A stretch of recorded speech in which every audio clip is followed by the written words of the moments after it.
अस्सलाम वालेकुम। आज मैं जो रेसिपी आपके लिए लेकर आई हूँ वो है कैरी का मुरब्बा। कच्चे आम का मुरब्बा भी आप इसको कह सकते हैं। बहुत ही मज़ेदार खट्टा मीठा मुरब्बा तैयार होता है। तो इसके लिए मैंने कैरियाँ मंगवाई थी तकरीबन 1 किलो, और उनको मैंने छिलके उतार कर और इस तरीके से लंबाई में काट लिया है। आप क्यूब्स में भी काट सकते हैं। और इसके अलावा इसमें जाएगा 1 किलो अगर कैरी है तो आपने आधा किलो शक्कर लेनी है। और 1 टेबल स्पून मेरे पास पिसे हुए सौंफ है, आप साबुत सौंफ भी इसमें डाल सकते हैं। इसके अलावा मेरे पास है बादाम और 4 मगज, ये भी मैं शामिल करूंगी, ये ऑप्शनल है, आप चाहें तो डालें या ना डालें। तो स्टार्ट करते हैं बनाना। पैन के अंदर पानी शामिल करेंगे। थोड़ा सा मैं इन कैरियों को बॉईल कर लूँगी और तकरीबन 1-2 बॉईल दूंगी और इनका पानी निकाल दूंगी ताकि इनका जो ज़्यादा खट्टापन है वो दूर हो जाए। तो देखिए तकरीबन 1 मिनट मैंने कैरियों को बॉईल किया है। इसका मकसद सिर्फ ये है कि आप इनका खट्टापन थोड़ा सा कम कर लें। तो अब मैं इनको निकालती हूँ। तो अब छान लेते हैं।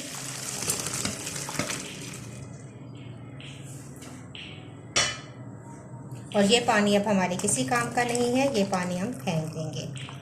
इसी देगचे के अंदर मैं शक्कर शामिल करूंगी और पानी शामिल कर दूंगी 1 गिलास, और इसका हम शीरा बनाएंगे।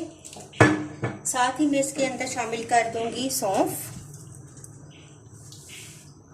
और इसको हम पका लेंगे, अच्छा सा शीरा तैयार कर लेंगे। शीरे में बॉयल आना शुरू हो चुका है। अब मैं सबसे पहले इसको छान लूँगी। तमाम शक्कर जो है वो मेल्ट हो चुकी है। इसको छान लूँगी ताकि अगर कोई इसमें तिनका वगैरह शक्कर में है तो वो निकल जाए, और इसके बाद फिर हम इसके अंदर कैरियाँ शामिल करेंगे।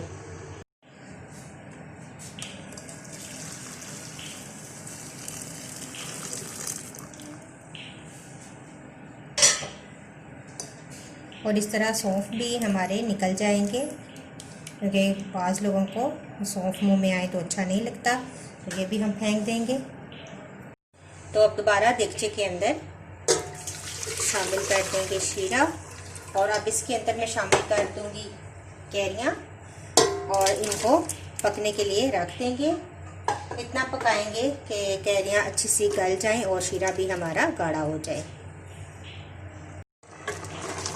जब तकरीबन हाफ डन हो जाएं कैरियाँ और थोड़ा सा शीरा गाढ़ा होना शुरू हो जाए तो इस टाइम आप इसके अंदर शामिल कर दें बादाम और 4 मगज,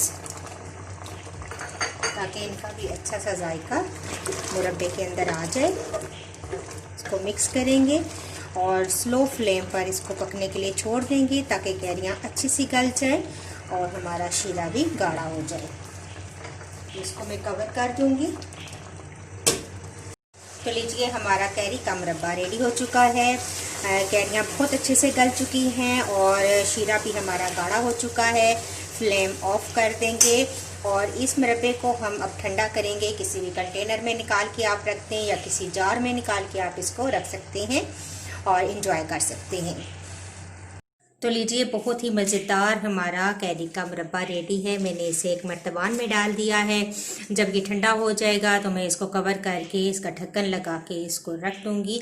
और आप इस मुरब्बे को इस्तेमाल कर सकते हैं, नाश्ते में पराठों के साथ खा सकते हैं, चम्मच के साथ एंजॉय कर सकते हैं।